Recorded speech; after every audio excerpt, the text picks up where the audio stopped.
اور یاد رکھنا یہ بات، جب پڑھتے تھے تو 4 عمل تھے. سنو، پہلا عمل تو یہ تھا دوست بنایا تھا، اگر تہجد میں تمہاری آنکھ نہ کھلے تو میں اٹھا دوں گا، اور میرے نہ اٹھے اس لیے رکھا دوست پہلا. دوسرا عمل یہ تھا، کبھی اس زمانے میں ٹیلی فون نہیں تھا، خط آتے تھے جاتے تھے. جب خط آتا تھا ڈاکیا تو ایک گھڑا رکھا تھا کمرے میں، اس میں ڈالتے تھے، پڑھتے نہیں تھے. سنو، آپ تو 24 گھنٹے موبائل میں رہتے ہو، مزہ آتا رہتا ہے. بتائیے کیا مصیبت ہے، شیطان آپ کی جیب میں رہتا ہے جب چاہے نکال لیا آپ نے. چلو 2 عمل یاد رکھنا. کیا عمل؟ ایک تو یہ کہ دوست بنایا، اللہ ہم سب کو تہجد کی توفیق عطا فرمائے. دوسرا عمل خط. تیسرا عمل یہ تھا جمعے کے دن جاتے تھے کسی استاد کے پاس، خدمت لے لو. 3 عمل. چوتھا عمل یہ تھا کہ برابر قرآن پاک کی تفسیر بیان کی. دارالعلوم دیوبند کے اندر تحصیل کے پاس کھڑے ہو کے عصر سے مغرب تک تفسیر بیان کرتے تھے. بارش ہو کر پورا قرآن پاک حضرت نے اللہ الصمد. کہاں ہے بھائی صاحب؟ کیا عمل تھا. پھر آپ کتنا فیض ہوا ہے.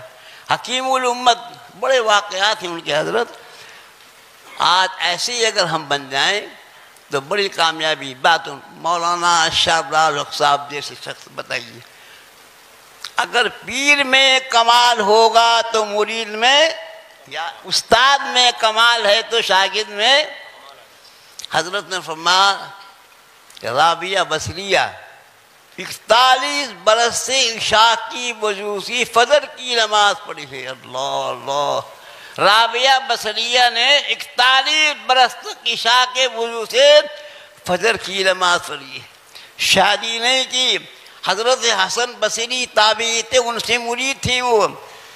ایک دن حضرت حسن بصری کے ملاقات کے لیے گئی تو جا کے دیکھا، سنو، مصلی بچھا رکھا ہے. حضرت حسن نے کرامت کے ذریعے پانی پہ مصلی نماز ہو رہی ہے. اوہو، رابعہ نے دیکھا. رابعہ نے اپنے مصلی کہاں بچھایا؟ بولو اللہ. ہوا میں پیر کی نماز ہو رہی ہے، کائے پر؟ پانی پر. مرید کی نماز ہو رہی ہے، سوال. دونوں لپیٹ ہے. رابعہ نے کہا حضور، نہ آپ کا کوئی کمال ہے نہ میرا کوئی کمال. آپ نے ایسے کمال کیا جو مچھلی تیر نہیں ہے، میں نے ایسا کمال جو کبوتر اڑ رہے ہیں. میں کہا اتباع رسول ہونا چاہیے. سبحان اللہ. من یطع اللہ والرسول فاولئک مع الذین انعم اللہ علیہم من النبیین والصدیقین والشہداء والصالحین وحسن اولئک رفیقا. 4 طبقوں میں اب ایک طبقہ بولو باقی. اور جب تک یہ رہ گا قیامت، یہ جو ہے نا، یہ تمام جتنے طلبہ ہیں، آپ عزیز، آج آپ کی وجہ سے یہ ظالم کھا رہے ہیں. بھائی صاحب کہاں ہے؟ سمجھے نہیں. آپ اگر نہیں رہیں گے تو یہ بھی مر جائیں گے بھائی صاحب. تو معلوم ہوتا ہے. رابعہ بصریہ سے کہا شادی کر لو. رابعہ نے کہا میں تیار ہوں. کس سے؟ حضرت حسن بصری سے. آنے والے نے کہا حضرت حسن بصری. رابعہ نے کہا 2 شرطیں سنو. شادی کی کیا ہے یاد رکھنا. فَأَمَّا مَنْ أُوتِيَ كِتَابَهُ بِيَمِينِهِ فَسَوْفَ يُحَاسَبُ حِسَابًا يَسِيرًا وَيَنقَلِبُ إِلَىٰ أَهْلِهِ مَسْرُورًا. میدان قیامت میں کسی کے نام اعمال دانے اور کسی کے. حضرت حسن بصری فرد میں رابعہ کیا کون سے ہاتھ میں؟ اللہ اللہ. کیا کون سے ہاتھ میں ہوں گے؟ اللہ. اور کہا فریق فی الجنت و فریق فی. ایک طبقہ جہنم میں جائے گا، ایک طبقہ جنتی. حضرت حسن بصری فرما دیں اللہ کے لیے میرے کیا قانون ہے؟ ہزاروں قطار رونے لگے. کہا مجھے بھی نہیں بدلوں میرے نام اعمال کو سے، اور مجھے بھی بدلو اللہ. رابعہ نے کہا یہی 2 غم شادی کرنے نہیں دیتے. اللہ اللہ. بزرگوں، دوستوں، پہلا دور وہ گزرا ہے، لوگ دین سے تعلق تھا. آقا دو جہاں تاجدار مدینہ محمد الرسول اللہ صلی اللہ علیہ وسلم تشریف لے گئے. امام غزالی نے لکھا ہے اور حضرت تھانوی نے لکھا ہے کہ ہر شخص کو اپنے اصلاح کی ضرورت ہے، اور جو کسی شیخ کامل ہو، خانقاہ میں ہو، وہ اس کو چاہیے کہ وقتاً فوقتاً اپنے مرید کی جانچ کرے وہ۔ اب سنو، آقا دو جہاں رات کا ٹائم ہے، تہجد کا وقت ہے، حضرت تشریف لے گئے آقا دو جہاں، حضرت صدیق اکبر پہ دروازے پر جا کے دیکھا تہجد کی نماز ہو رہی ہے لیکن ہلکی آواز سے۔ حضرت عمر فاروق کے دروازے پر دیکھا بلند آواز سے تہجد ہو رہی ہے، نہ ابو بکر کو معلوم ہو اور نہ عمر کو معلوم ہو۔ آقا دو جہاں نے صبح فرمایا ابو بکر ہم نے آپ کی تہجد دیکھی، ہم جب ہردوئی رہتے تھے میرے والد صاحب بہت اونچے بزرگ میں تھانے مون میں تھے، جب ان کا انتقال ہو گیا میں ان کا مزاج بھی تھا تو میں حضرت والا ہردوئی کی خدمت 11.5 سال حضرت کے میں ساتھ رہا ہوں۔ رات کو تہجد کا بیٹری لے کے ہر کمرے میں دیکھتے تھے کہ تہجد پڑھنا ہے یا نہیں۔ آقا نے فرمایا ابو بکر ہم نے تمہاری تہجد دیکھی لیکن ہلکی آواز سے تھی۔ کہا آقا جس کو سنا رہا تھا وہ آہستہ بھی سنتا اور سبحان اللہ کامل تھی نا۔ عمر فاروق سے فرمایا تمہاری آواز بہت بلند تھی، باہر آ رہی تھی۔ کہا آقا اس لیے جو سو رہے ہیں وہ بھی اٹھ کے تہجد میں شامل۔ سبحان اللہ کتنا اچھی بات۔ آقا نے فرمایا من یطیع اللہ والرسول فاولئک مع الذین، اطاعت کر لو اتباع رسول ہو جاؤ وہ لوگ کامیابی ہو جائیں گے۔ تو معلوم ہوتا ہے حضرت عمر فاروق رضی اللہ تعالیٰ گشت کر رہے ہیں۔ کان کھول کے سننا بزرگ، ابھی میں نے بہت بڑے مجمع میں بیان کیا ہے میرٹھ کے اندر، اور میں نے کہا ہے عورت کی آواز بھی عورت ہے، سنو یاد رکھو۔ غیر آدمی کو عورت کی آواز سننے کی اجازت ہے؟ بولو بیٹھے بالکل نہیں آتا۔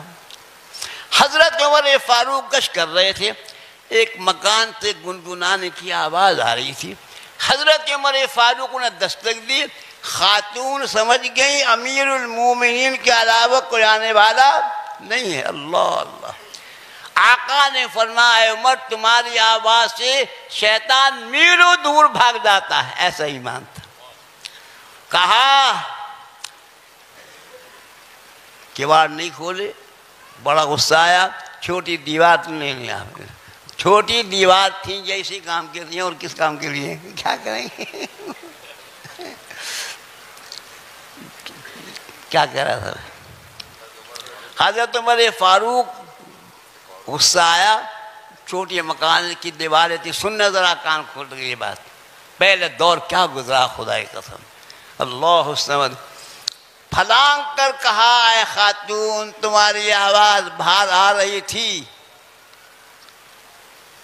اس نے خاتون نے کہا یا امیر المومنین میں نے ایک غلطی کی، آپ نے بولو 3 غلطی کی۔ ارے کہا کیا کی؟ یا ایھا الذین آمنوا لا تدخلوا بیوتا غیر بیوتکم حتی تستانسوا، بغیر مالک کی اجازت کے من داخل، آپ میرے مکان میں بغیر اجازت کے بولو۔ آپ بھی ایسے ہی بھائی صاحب کمرے میں آتے سلام نہیں کرتے، گھر میں چلے جاتے۔ آج آپ یہ، اور حضرت موسیٰ علیہ السلام نے جب ملک الموت کو تھپڑ مارا تھا آنکھ نکل گئی تھی بھائی صاحب۔ سنو 40 جنت والوں کی نبی کو طاقت دیتا ہے۔ موسیٰ علیہ السلام سے کہا تھپڑ جو مارا، بڑا جلا تو بہت مشہور، آپ سب پڑھے لکھے ہیں، بہت جلا تھا۔ حضرت کیوں مارا تھا بتاؤ؟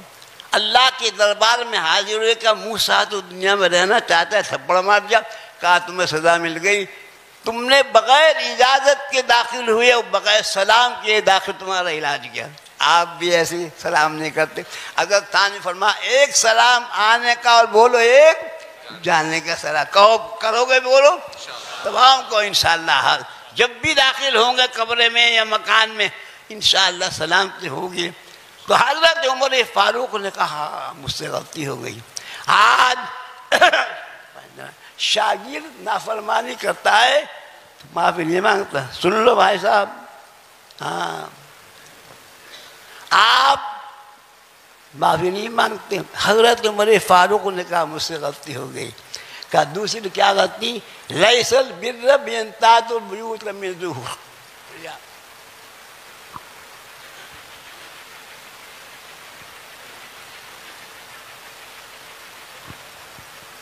بزرگوں دوستوں سنت ہے قانون 3 مرتبہ پینا بولو سنت 3 ساتھ میں آپ ایسے پیتے ہو جیسے گڑ کر 1 مرتبہ پی لیا کیا مطلب نہیں ایسا آج سے یاد کرنا جب بھی پانی پیو 3 مرتبہ انشاءاللہ اس دور میں اگر ایک سنت کو قائم کرے گا 100 شہیدوں کا ثواب ملے گا حضرت عمر فاروق نے فرمایا مجھ سے لیس البر بان تاتوا البیوت من ظہورہا کوئی ایسی بات نہیں پھلان کیا آپ میرے مکان میں پھلان کے آئے ہیں دروازے سے نہیں آئے 2 غلطی کام لا تجسسوا ولا یغتب بعضکم بعضا آپ نے تجسس چھان بین کیوں کی ٹھیک میرے مکان میں کان کیوں لگائے سنو خاتون نے کہا میرا شوہر اعلیٰ کلمت اللہ کے بلند کرنے میں جہاد میں تلوار لے کے گیا ہے میں اس کے محبت جائز تھی بھائی صاحب سنو قانون حضرت عمر فاروق نے اس کے بعد یہ حضرت تھانوی نے کہا